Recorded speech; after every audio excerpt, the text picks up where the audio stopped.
What does it take to make workshops work? And how can we facilitate collaboration that sticks and leads to results? My name is Miriam Happness, and with the Workshops Work podcast, I'm on the mission to find the magic ingredients that make workshops work. Today with me on the show is Lani Beer, a corporate facilitator, or corporate innovator, as we shall say. And we speak about design thinking, agile, and facilitation, and it would all fits in the corporate world, and namely in a law firm. So stay tuned. And by the way, if you don't have pen and paper at hand to take your own notes, scroll down to the show notes to download my free one-page summary. And now, lean back to be inspired. Hello, Lani. Welcome to the show. Thank you for having me. I'm very excited to be here. Me too. Face to face without the screen in Melbourne. What could be better? Right? Yes. And I'm very excited to get a glimpse into the corporate world of facilitation and what's happening, what is there to happen, and what can we learn from that. And before we are getting there, I always start with the same question. When did you start calling yourself a facilitator? And actually, do you? It's a great question. I think that I do call myself a facilitator, and I've probably done that over the last few years because I was brave enough to try it and got some good feedback. And that made me think, okay, maybe this is something I could pursue. And so I'm one of these people where when I'm pursuing something, I like to learn more about it. And so I started to learn more about it and thought, actually, I know people say I'm good at this, but let me get some training. And I then went through the uncomfortable position of being videoed, facilitating as part of the training. And I have to say, it's one of the most uncomfortable things to do. But I learned so much from that approach that it made me be a much better facilitator. And it made me be a lot more conscious of the participants and how to make people contribute. And now I would actually recommend that if you're giving a presentation or a talk, video yourself and watch yourself, because you will learn so much and it will really help you improve. Yes, thank you for sharing that.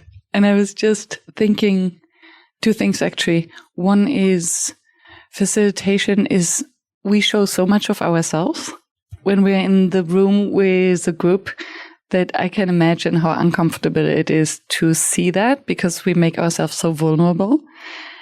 And nowadays, being recorded is so much easier with all the online facilitation going on. So all it takes is basically to watch the recording. Exactly.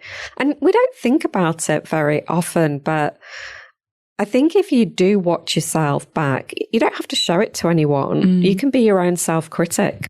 Sometimes the worst. Yeah, exactly. So what would you then recommend to look out for? What were the hints that you picked up? I think the biggest hint for me was talking too much in that early stage, giving people enough direction, but making space so they could actually contribute. And then the other piece for me, I think, was not being afraid of silence. And I think this goes hand in hand, right? Totally. Especially in the beginning, we're so excited and then we give instructions and nobody says something because they think. And then we just fill the void with more talking and forget that they actually may want to contribute at some point. Yeah, exactly. And I think also when there is a bit of silence, people get nervous. And as a facilitator, you could jump in too soon.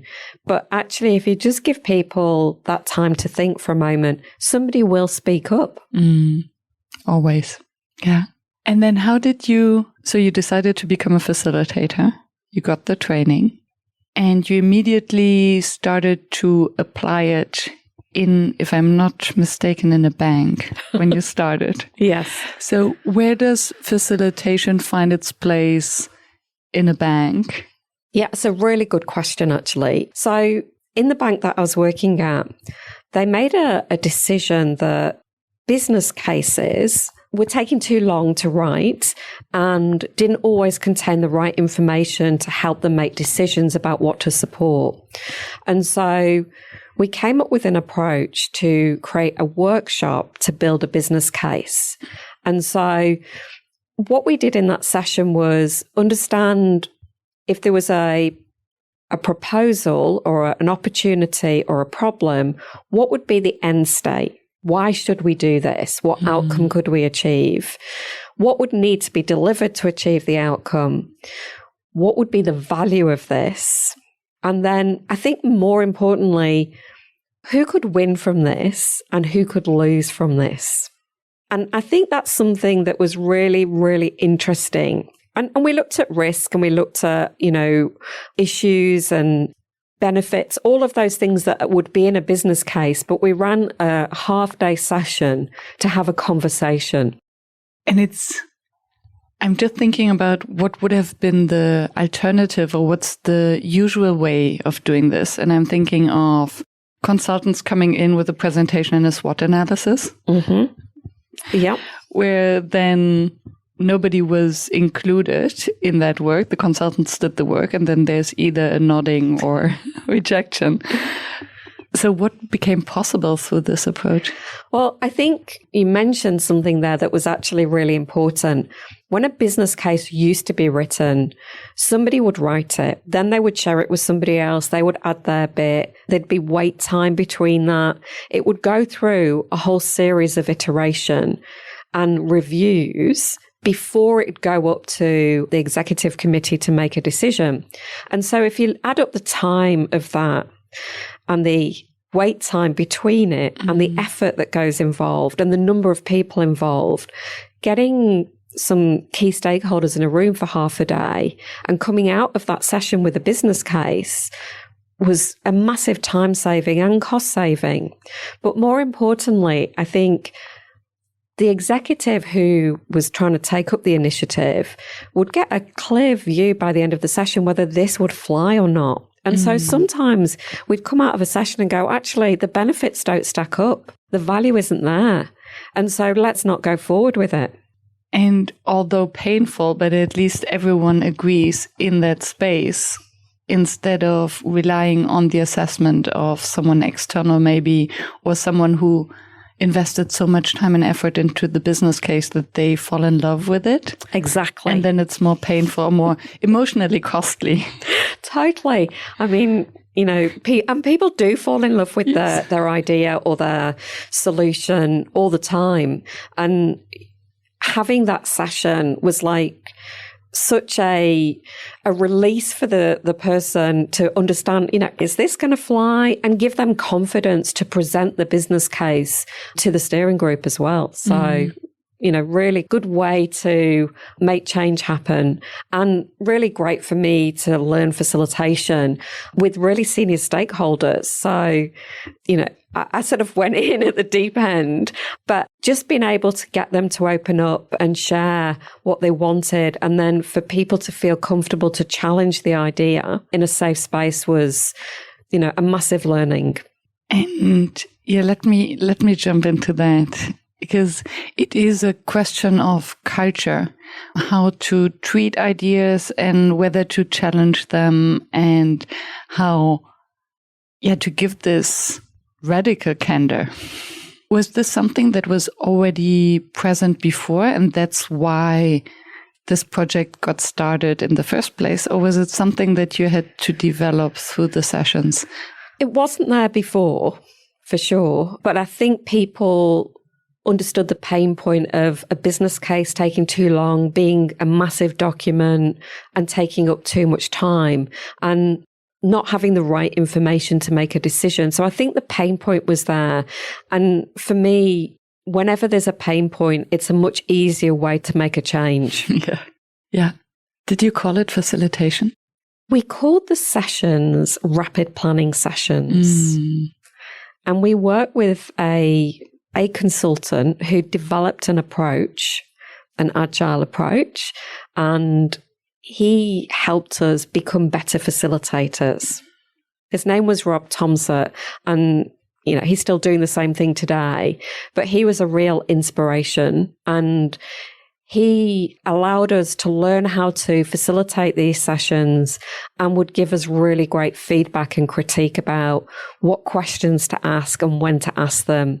And watching him and then trying to do it yourself was really insightful. And I think it made me fall in love with facilitation. What about it?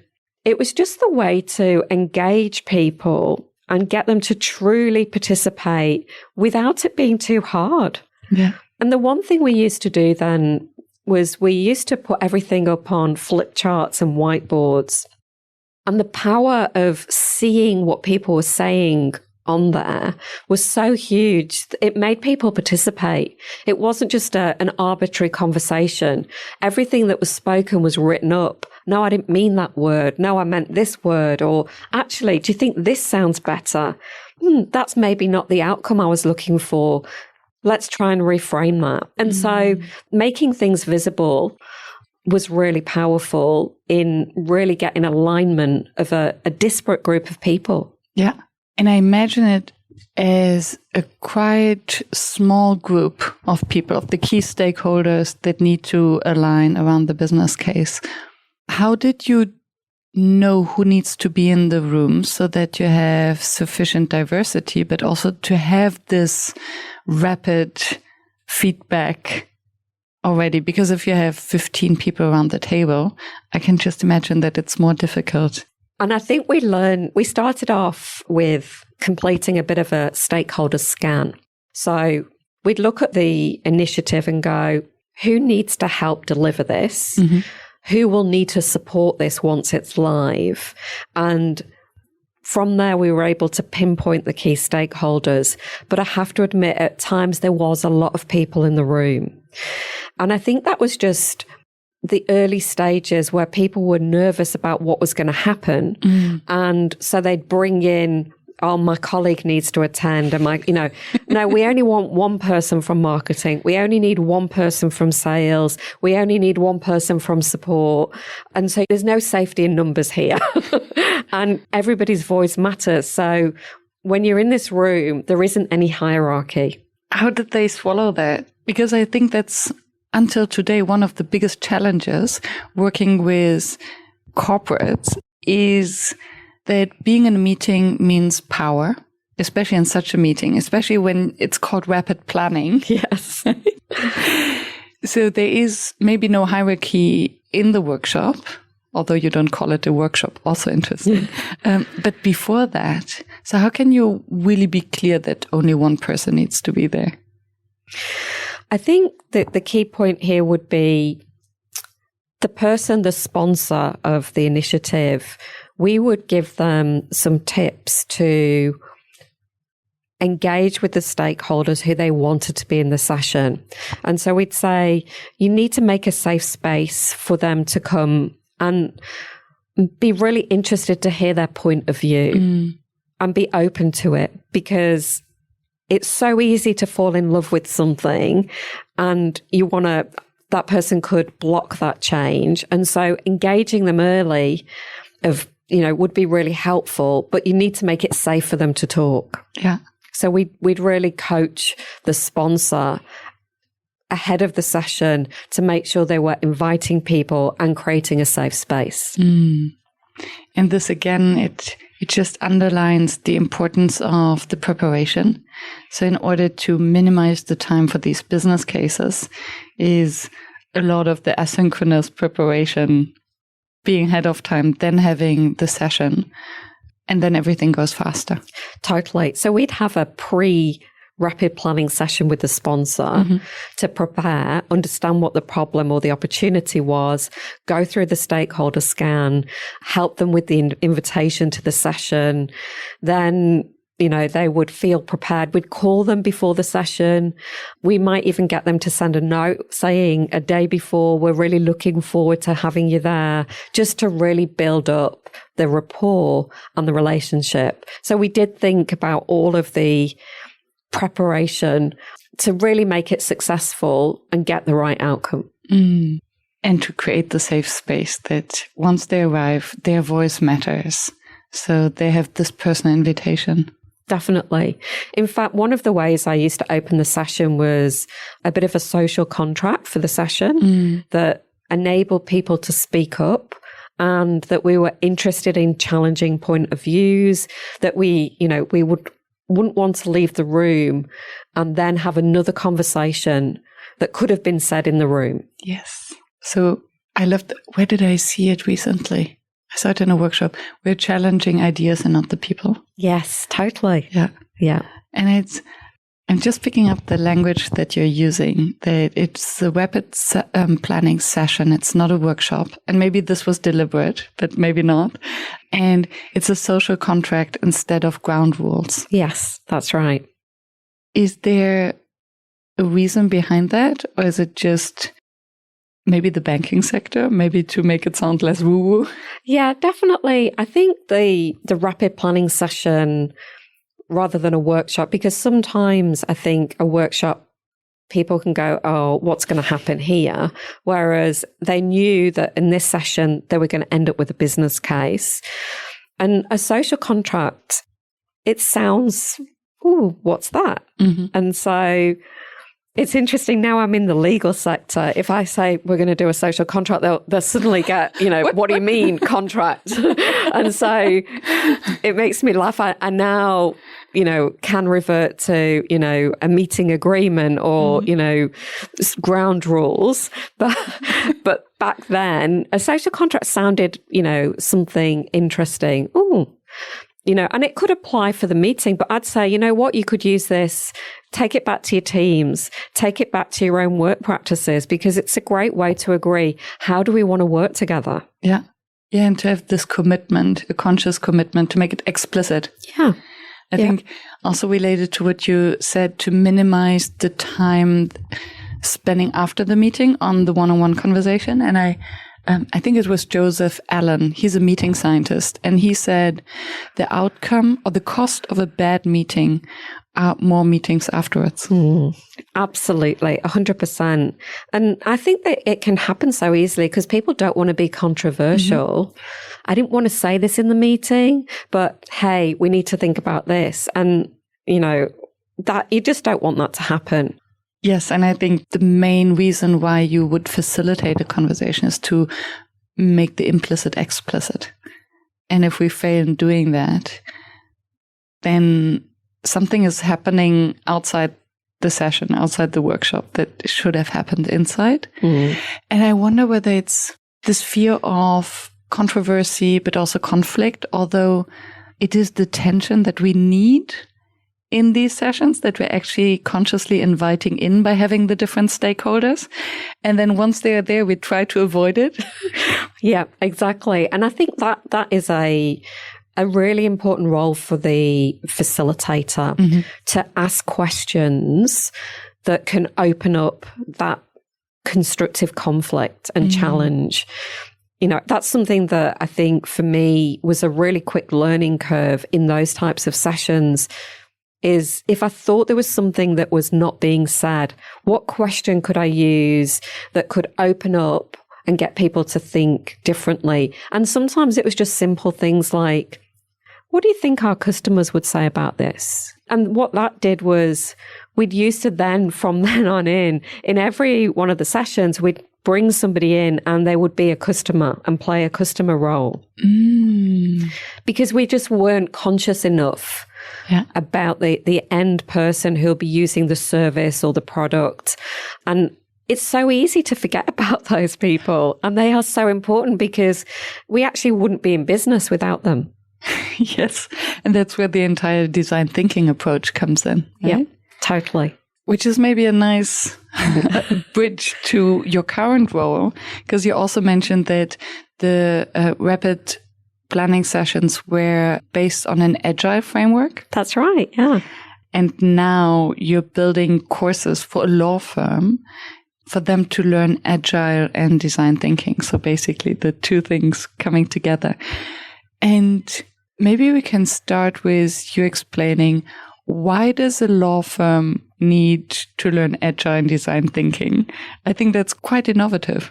Yes, I agree with you. I've been here 5 years now. And if you would have told me before here, would I be in a law firm? I think I would have said no. And to your point, why would lawyers need this skill? But I think the world is moving so fast that the pace of change and new technology means that we need to constantly think about better ways of working and be conscious of the challenges that we're facing, whether it's increased regulation, sustainability, AI, machine learning. All of these things means that there's constant change. And so how do we take those things and how can we turn our existing services and products to be more useful for our clients and our customers? And I can't imagine there's any industry that isn't thinking about that right now. And techniques like design thinking and mindsets like agile can really help you to consider ways that you could introduce new ideas, test them out, and then if you find something that's successful, implement them really successfully. Yeah. And I love that you use mindset to describe agile. And I think many will agree, although agile is a method and it is a mindset. And I think especially when I think of lawyers, my sister-in-law is a lawyer. And when I think of them, they're usually rather conservative. They're highly risk averse. They have to, because making mistakes can be very costly. And there's always a reputation at stake. And it's all about billable hours. That's the one thing that I learned. So how to get an organization, a law firm, to adapt an agile mindset where it's all about making mistakes, failing forward, and having fast iterations instead of long-term planning? I think one thing that lawyers are very conscious about is their clients. And so when you're trying to deliver a service for a client, and that client is coming to you because not just your law expertise, but because you're going to think differently, you're going to be across new technologies, you're going to be across ways to implement things well, then I think it would be in the best interest of a lawyer to understand what is agile, what is design thinking, and how can I use my knowledge of those things and the law to deliver a great service or a great product to a client. Obviously, the clients of the big law firms have changed as well. Definitely. And in fact, I think most of those organizations are quite innovative in themselves, but not always inside the organization. It's really interesting. They're great with their own customers, but inside the workings of an organization, we're not always as innovative as we need to be. We're very focused on our end customers. And so I think, the opportunity for a law firm is to really help clients and in-house legal teams grasp innovation and find better ways to deliver services internally and externally. Yeah, that's so true. The number of times where I have worked with UX teams and asked them or invited them to do persona mapping of their internal clients or to use a design thinking process for their internal work, they were like, oh, they haven't even thought of that. We're not very good at doing things with ourselves. Yeah. We're great for others, for clients, for customers, but we're not fantastic at implementing, the changes internally. And I think that's a great opportunity for lawyers to facilitate great conversations and use design thinking and agile to solve problems and implement change. Yeah. Yes. And since you mentioned facilitation, and we touched upon that a little bit when we had our introduction or our exploration call, to what extent is facilitation part of these trainings? of agile and design thinking? And to what extent is it actually needed or, needed, full stop? I think it's absolutely needed. I think facilitation can be overlooked. And in the situation at the moment for us, we're very focused on thinking about the future and what skills would really complement a lawyer. And so we've identified data, design thinking, agile, change management, and process improvement. And facilitation underpins all of those because it involves having conversations with people and sharing knowledge and asking questions and uncovering information. And that is facilitation. But I think we've probably overlooked the training that goes with facilitation at the moment, but it's something that I think will hopefully become clearer as we start to help people develop those skills. I think they might see actually it would really help if we could facilitate this or have someone facilitate this. Yeah.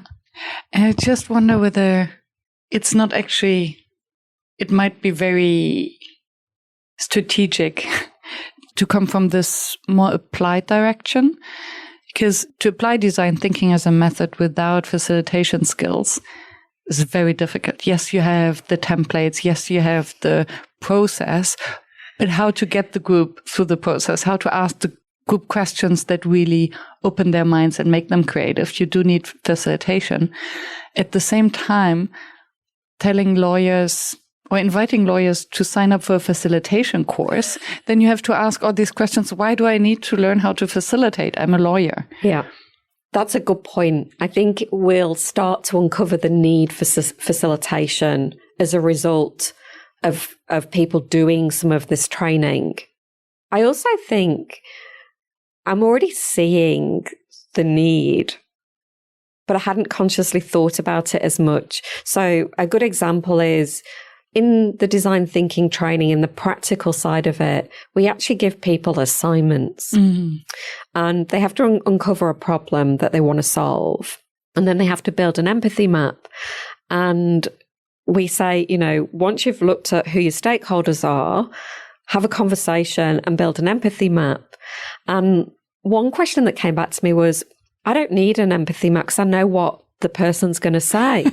And I said, a classic. I said, oh, well, that's great. Why don't you write down what you think they're going to say and then put that aside and then have the conversation with them and ask them questions on what do they see, what do they hear, what are they feeling, and then go back and look at, were you right? Because having some assumptions are really useful, but going into a conversation with them, you could end up with confirmation bias and not get the true insight that you need from an empathy map. And I think what I took away from that was this person comfortable having that conversation? And therefore, could they facilitate an interview to get the insight? Or did they feel more comfortable asking questions that they already thought they knew the answers to? Ooh, yes. Oh, there's so much to uncover there. Because I hear it so often. I already know the answer. I don't need to ask the question.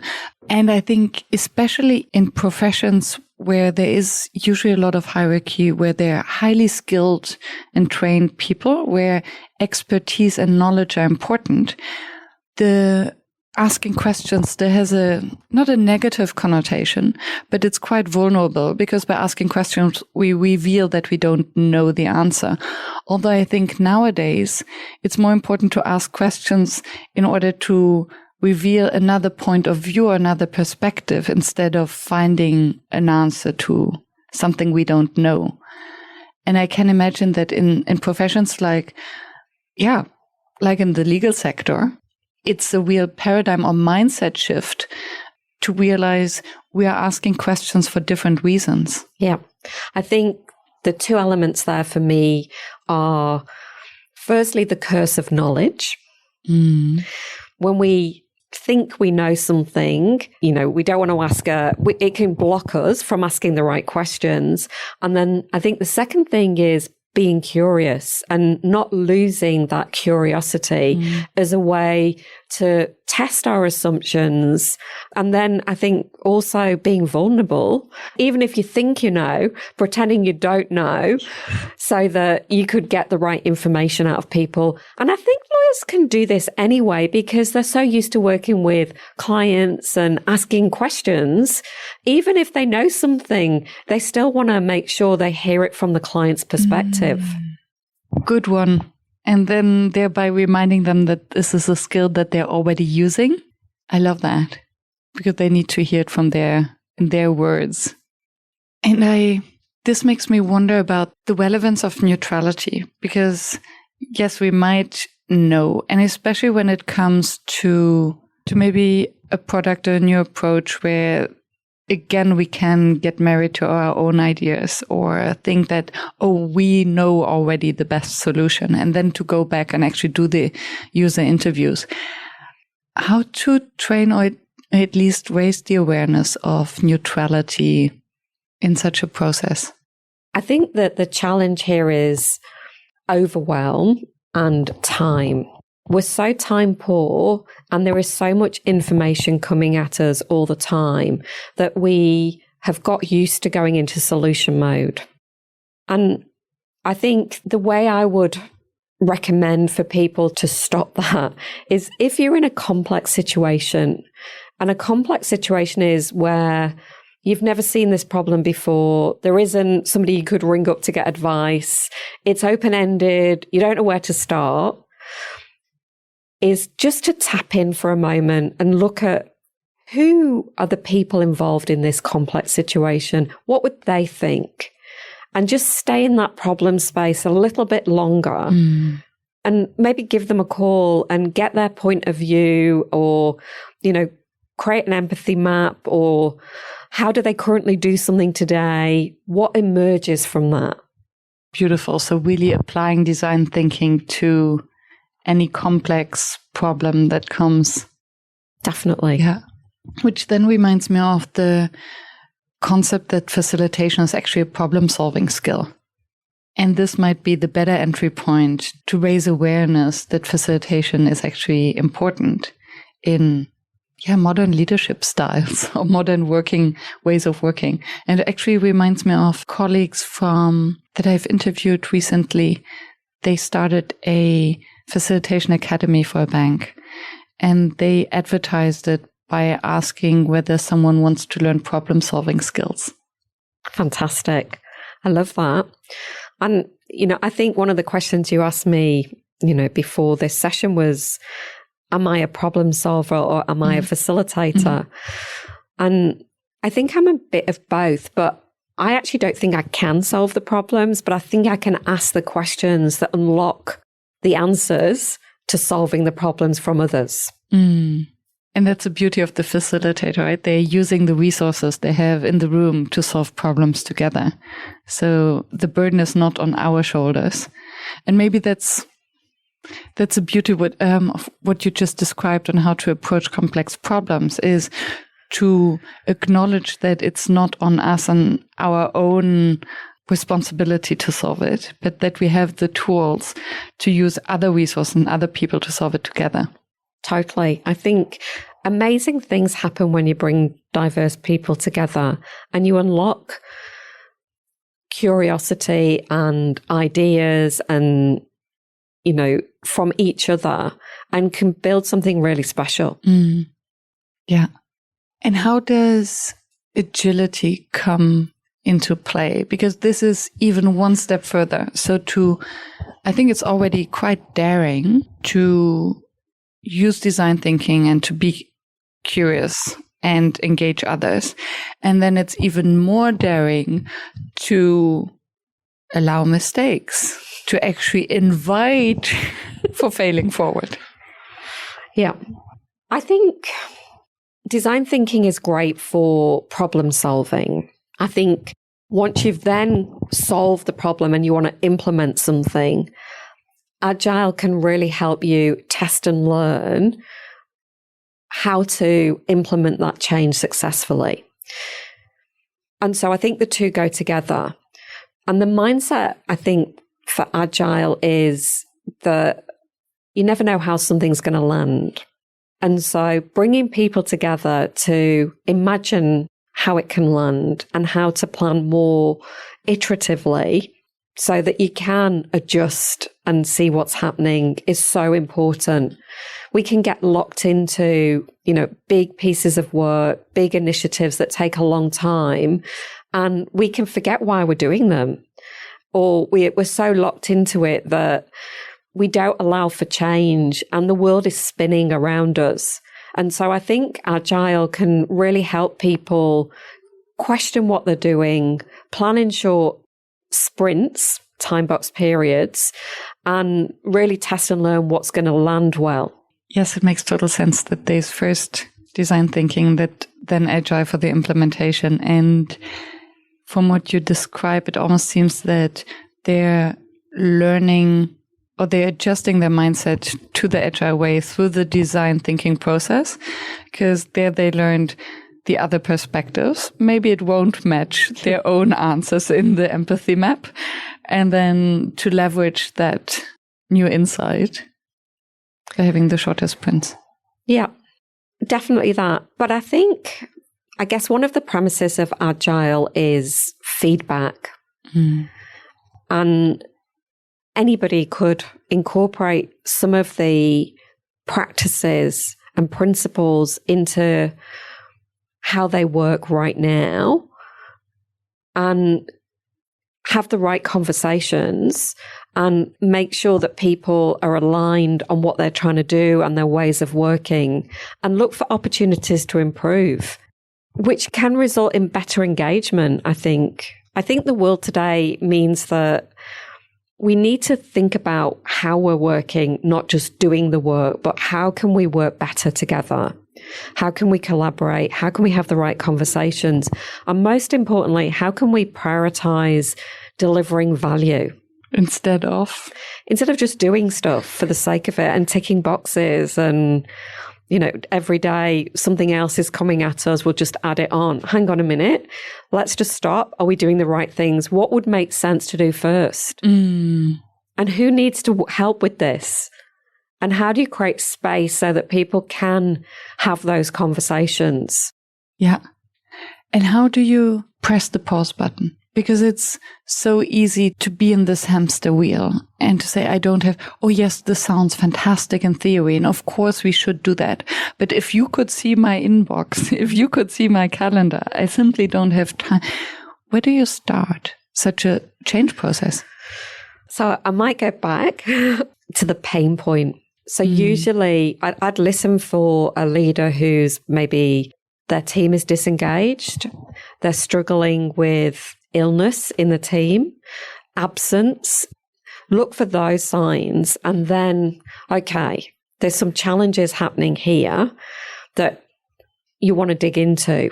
And a great way to start is maybe just visualizing what's happening in that team and looking at the work. And then, what are all the things we're doing? Because the minute you visualize work and you see how much is going on, hang on a minute, how can we possibly do all that? And are there any things here that we shouldn't be doing or should go in the pause or go onto a backlog? And if all these people weren't sick, if we didn't have the conflictual situations or the avoiding of team members or the having the meeting after the meeting, how much more time would we have left to actually do the work? Definitely. And I think that's the hardest message, is trying to get across, making time and space just a small bit to think about better ways of working than just doing the work all the time. And that isn't a team meeting. It's a ritual that you want to put in place and people should mind for that challenge and mind for that opportunity for people to share, are we doing this the best possible way? Is there a quicker way? Can we make this easier? Should we be doing this work at all? Yes. Which might be the most painful question to ask. Yeah. Because again, I have the impression that very often we're doing pieces of work in order to avoid other pieces of work. And I observe it in myself. There are days where I should be doing the strategic thinking, or I should grab the phone and do this one call.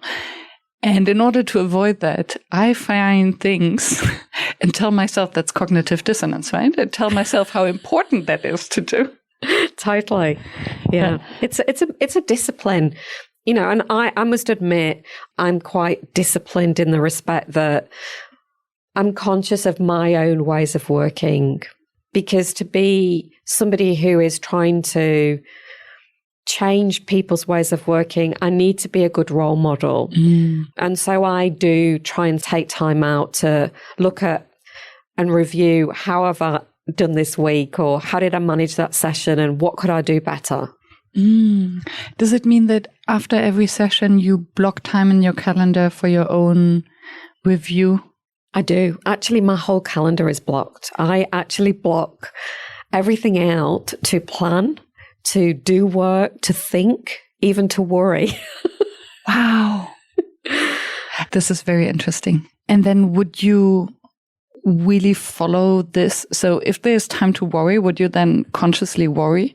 Or if you think, oh, right now there is no time to worry, let me do something else? No, I actually do. And the reason why I do that is because I was finding that at certain times I wasn't sleeping very well and worries would come to my mind. And so telling myself, actually, I've blocked time to worry about the worries. I love that.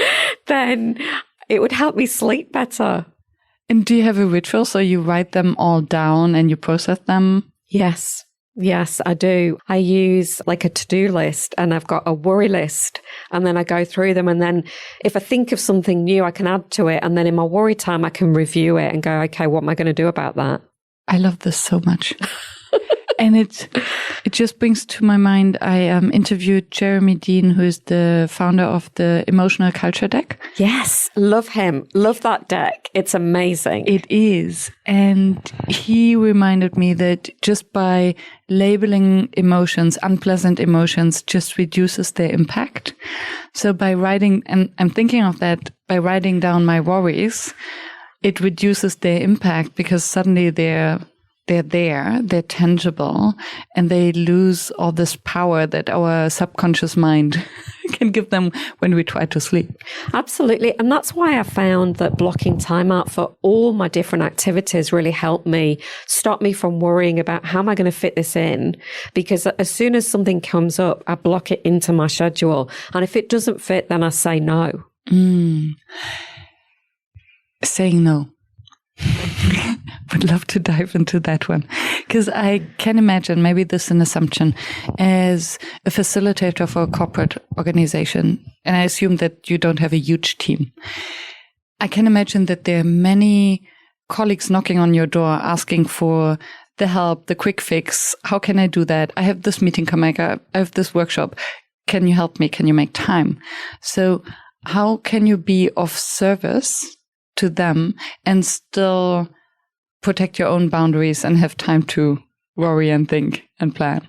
It's a juggling act. I guess the key thing for me is we have strategic priorities, and that helps me make sure that I'm focusing on the right things.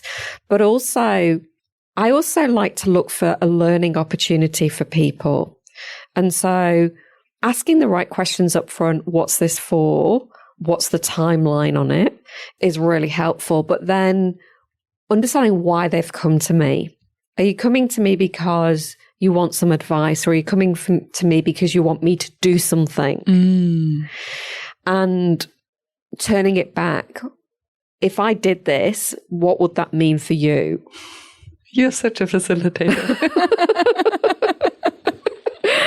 Because sometimes people genuinely want to learn something, but sometimes they're just giving you work to do. And, you know, I don't need just more work to do. And sometimes it's so much easier to shoot the question to you instead of doing the research. Yeah, exactly. You know, what have you done so far on this? Yeah. Is another one.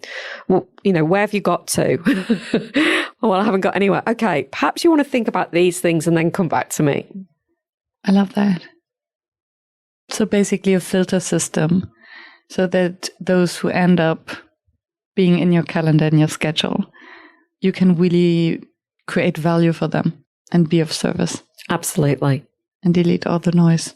2 things I'm going to copy now. Please.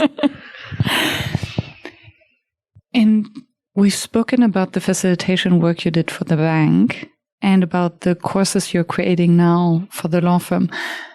And I'm sure that many in the audience are also curious. What does a facilitator do in the law firm if you're not creating the courses? Great question. I tend to spend my time helping our lawyers and our clients solve problems. And I run a lot of experiments, workshops, and I guess have conversations to help people work through challenges.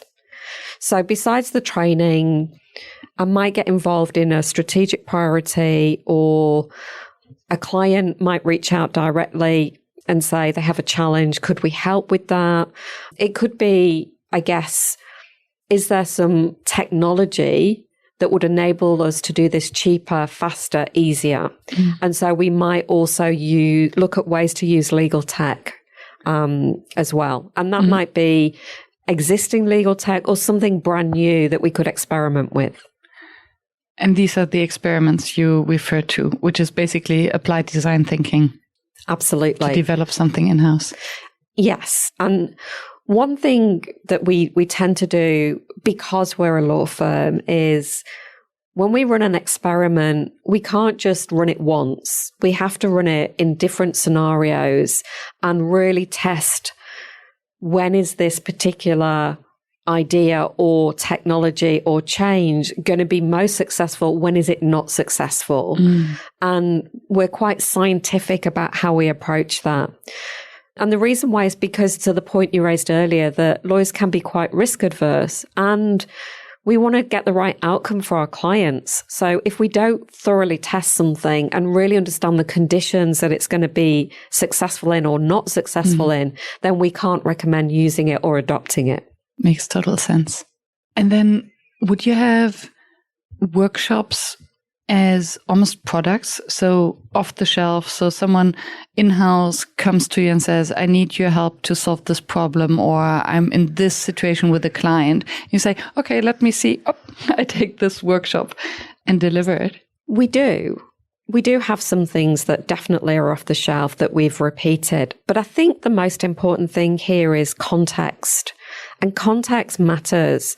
And I think to get the best out of people, they want to feel special, and that you're not going to just give them something you've done before, but you're going to create something around their situation, their context, their needs. And so the answer is yes. And sometimes we will adjust that and adapt it so that it really suits the context for people. Yeah, thank you. Thank you for the reminder. Yes, people want to feel special. And it is a trade-off between starting from scratch and designing for them or off the shelf. What makes a workshop fail? So many things. No agenda, no purpose, not the right people, no planning, not setting the right expectations, too much on the agenda, no decisions, no outcome, and no fun. Ooh. How do you spark fun in corporate workshops around a table with lawyers? Let me just paint this grey image. Well, they're all people. And so everybody is human and everybody does have a fun side. And so I think a great way to start any conversation is to check in and help people feel present. And get people to do something that's a little bit different, whether it's, I think that the one I would probably go to with lawyers is getting them to draw a picture as opposed to use words. And I've used that a couple of times where, what does it mean to be on this team? Draw a picture. What do you bring to this team? Draw a picture. It can really challenge people who are very wordy. Yes. and it's a great way to make people laugh because everybody thinks they can't draw, but actually they can. Yeah, and when they're very wordy, good with words, and very precise. So I can imagine that if they have to draw something, they still want to be precise and to get it across. So and lawyers, especially working for a big law firm, have to have this eye for detail. Yes. Yeah. These are beautiful superpowers that you can actually leverage in these workshops. And it can be quite an obstacle because in a workshop we need both, right? It's so easy to go down the rabbit hole and be caught by the minute details. Do you have a strategy to get them to this bird view, to the big picture view? I definitely do use visuals for that as well. I think whether it's a virtual or in person I would absolutely use whiteboards and flip charts to get people to draw out things. And maybe even starting a session with what outcome are you looking for is a great way for people to think about the end state. And even asking questions around their hopes and dreams for the session can be useful because they might share something that we hadn't considered at the beginning that might mean, as the facilitator, I might need to adjust to make sure those hopes and dreams can happen. I think online, when you're virtual, the blessing for me is tools like Mural or Miro, which means that you can get people to contribute where they might not have contributed in person. And putting a picture up and getting people to share or using a breakout room can really bring people together, and to the point where I've actually fallen in love with virtual than in person. Yes, I totally agree. And I would be curious, are there situations or contexts where you would prefer the in-person over the virtual and vice versa? That's a hard one. If you would have asked me that prior to COVID, I would have said you can't do design thinking without being in person. But now I have seen where you can work remotely but together, and even run a design sprint over a period of time where we would go off into breakout rooms for several hours and come out with a prototype and share those ideas. So I don't think I have a preference anymore. I think I've become more open-minded. The one thing I will say that I really struggle with is hybrid. I find that, and I've tried it a few times in different ways, and I don't feel like that gets the best out of the participants. It's really hard work for a facilitator. That's not what scares me. But I feel like the experience for the participants isn't equal. And there isn't share of voice because there's technology challenges, there's wait period, it's just very, very disparate. Yeah. Is it something where you have the impression it's worth investing or needs to be invested in to make the experience better, or rather to say we're good online, so it's either online or offline only, but ditch the hybrid? My thoughts are always to try and use one or the other.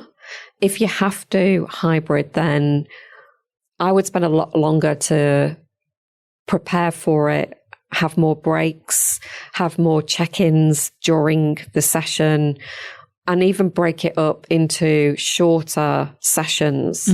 One thing I've found with hybrid that has worked quite well is, when I've been forced into it, is having one session sort of in an afternoon and then giving people overnight and then coming back the next morning. And it's amazing what's happened overnight in people's minds and how they've adjusted to the hybrid nature as well. In what sense? I think people are scared when to speak in case they're going to speak over somebody, or, they turn to the facilitator a lot in the first session. When should we be working? When should, my colleagues oversee, on camera be working? So it's very much intensive, whereas they've got into a bit more of a rhythm and there's a flow that happens the next day because they've had a practice of it. Love that.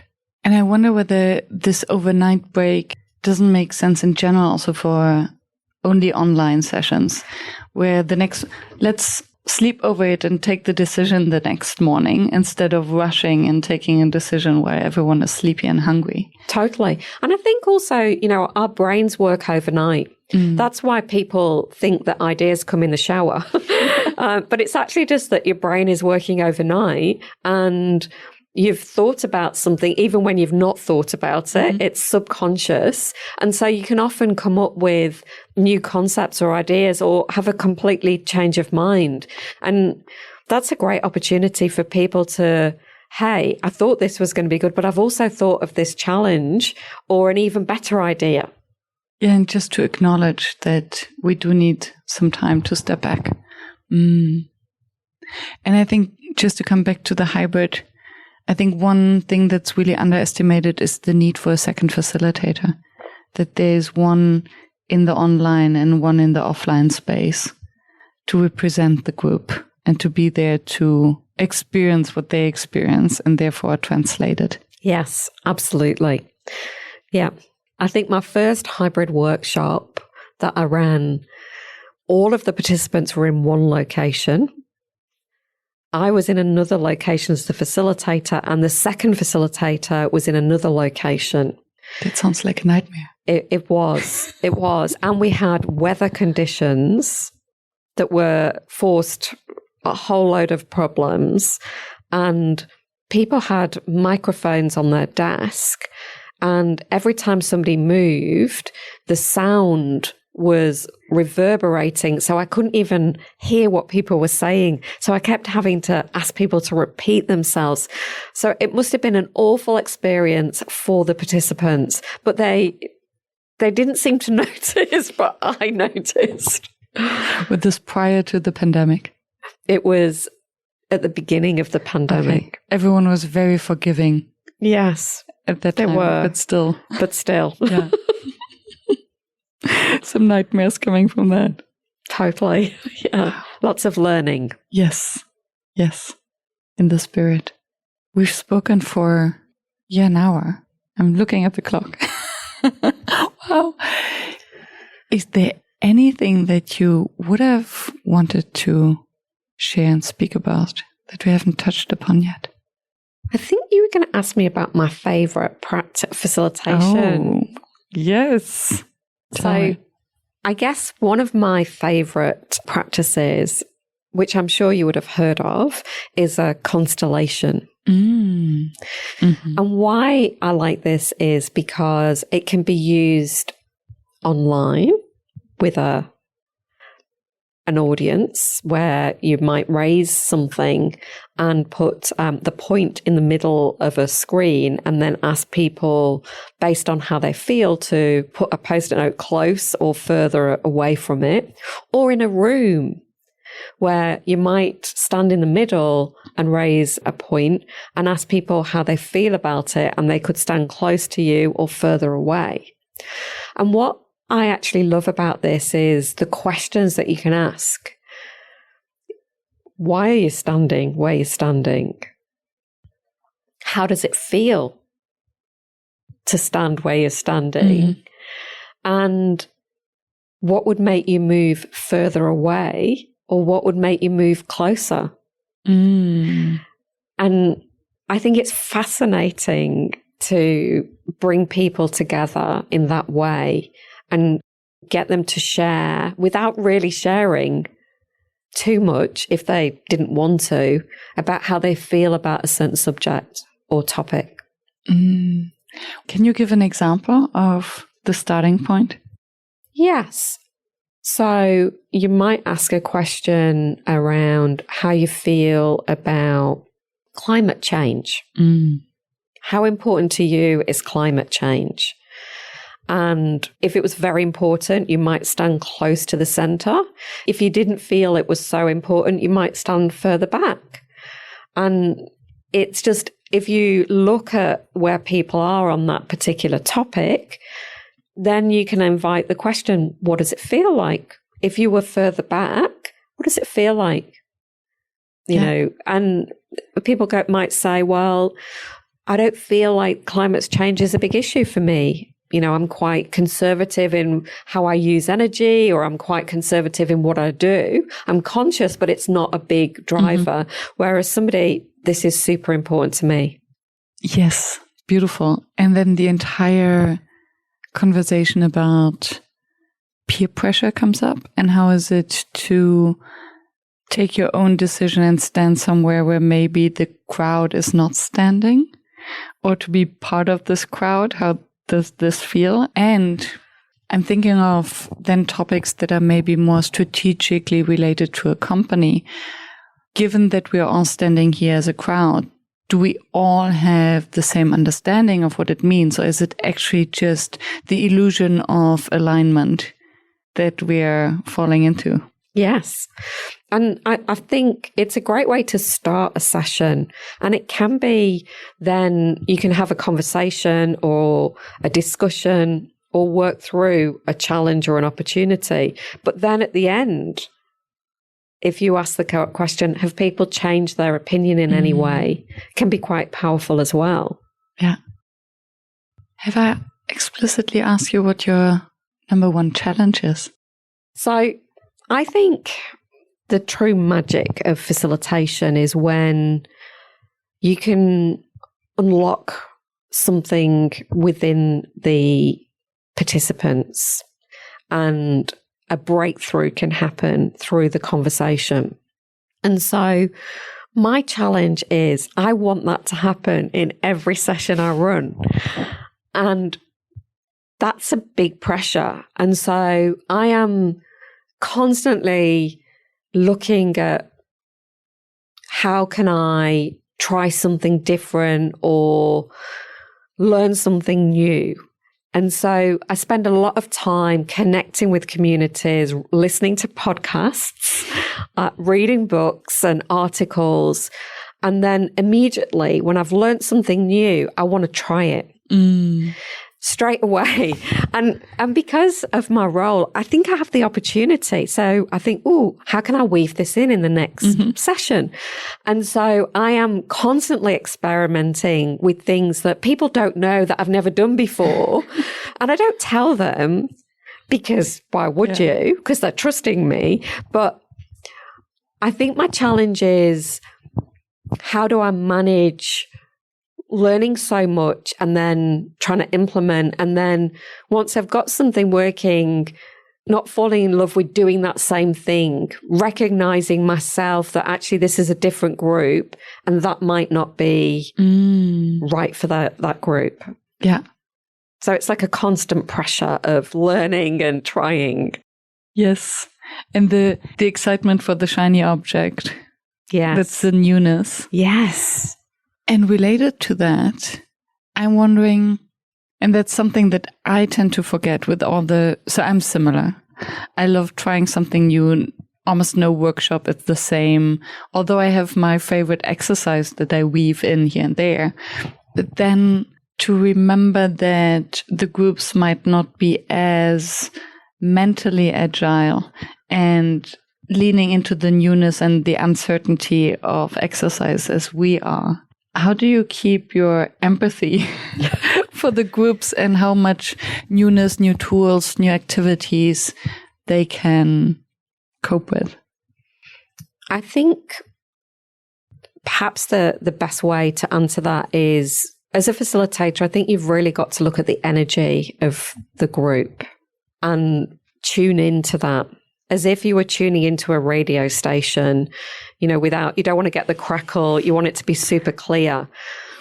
And so when is the right time to try something new? When is the right time just to keep the energy moving in the right direction? Or when are people going down rabbit holes that actually you do need to energize them? And so it took me, a good probably 30 workshops before I learned actually I need to tune into the energy of the room. And do you have a strategy or to do that? I think online it's watching when people are actually present, if they're on camera, or when they're not on camera, if I've not heard from them, and checking in on the chat, seeing how much time they're spending on chat, like comments can sort of give me a view virtually. But in the room, if someone starts picking up the phone or looking around the room, and not just once, but a few times, then I can sort of see, okay. Yeah, true. I love it online when they're on camera and you see the different light from reflecting from the screen on their face. So you see that they're kind of opening different tabs and doing things. And it's so easy to do now because most people have multiple screens. Yeah. Yes. Which is then also tricky because and I realized this, especially with programmers, they would have a big screen somewhere, and when we work with the mirror board, and then the camera somewhere else. So they might be very focused, but they look on the screen where they see my face, but then their camera is in this direction. So I might have a false negative actually for their engagement. Yes, exactly. Yeah, it's true. It's tricky. It's very tricky. Yeah. And then I heard about this new AI technology where it would readjust your eyes so that you look into the camera. I haven't tried that yet. It sounds fascinating, but can also go terribly wrong, I think. And I learned about a new technology that I can't wait to try, which taps into the chat. And then you can run polls and information gathering using anything that people put in the chat. So they're not having to use like a different phone or way to communicate. Stream alive. Yes. I'm so excited to try that. It just pulls all the questions out. Yes. You just have to be careful to ask participants to be very precise in their replies and their answers. Yes. Because if they put a context before the question, then you have all the context around the question. Or if they put a statement with a question mark, will suddenly also pop up there. Good point. But I haven't tried it yet. I've heard all about it. I've seen it, but I've not used it. And so I'm looking for a brave group of people that will allow me to test it. Same here. Same. I'm in the same position. Yeah. We have covered a lot of ground. And I can imagine that in the audience, there are now some listeners who are like, oh, this sounds like a dream job. How do you get into such a position? What can they look out for? Is it a recommendation? I would say look out for a role that has innovation. Because if somebody's looking for someone to be innovative, then all of these techniques that I've talked about come into it: facilitation, design thinking, agile change, process improvement, all of those things become relevant. And so as a facilitator, I think you mentioned the problem solving aspect to that. And that is exactly what innovation is: problem solving. Thank you. And it reminds me that in your signature, I think you don't have the word facilitator, you have the word innovator. Yes. Yes. I do. In my organization, we say that innovation is change that has a positive impact. And anybody can do that. Anybody can be an innovator. In fact, I'm sure everybody is an innovator. We just don't consciously think about it.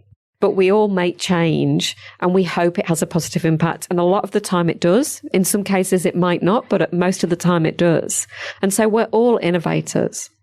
Yes. I'm thinking of the sentence words create worlds and how innovator has this positive spark. It is, change with a positive impact. It's newness, it's shiny, it's creative. Whereas facilitator means it needs to be made easy. So it screams for, it's complicated, it's complex, it's challenging. So it must be difficult to make it easy. Yes, it's a good point. I think innovation can be very difficult because it means that you're changing mindsets and people can get locked into how they've learned something, how they do something. But it can also be super easy just by having the right conversations and looking for opportunities to innovate. And I think it can be hiding. So I would tend to look for where people avoid something, where people find a workaround, where people make up their own way of doing something because they don't like that way, or people even that say, we've always done it this way. Great opportunities to make something better, do something differently, tap into why we do what we do. Yeah. Wonderful. And I think we've always done it that way. Many can pick that sentence up. Totally. Wonderful. Thank you so much, Lani. Thank you. For this conversation. It was inspiring and so much food for thought. It was great. Yes. Thank you for the questions. I really enjoyed it. Thank you. Thank you for staying tuned and for listening to the show. I know how busy you are, and I appreciate that you're sharing your two most valuable resources with me and my guest, your time and your attention. If you're looking for more conversation with other facilitators and for a community of practice, why don't you join Never Done Before, the community that I have built, and many of my podcast guests are already members. Visit neverdonebefore.org, and I wish to see you there.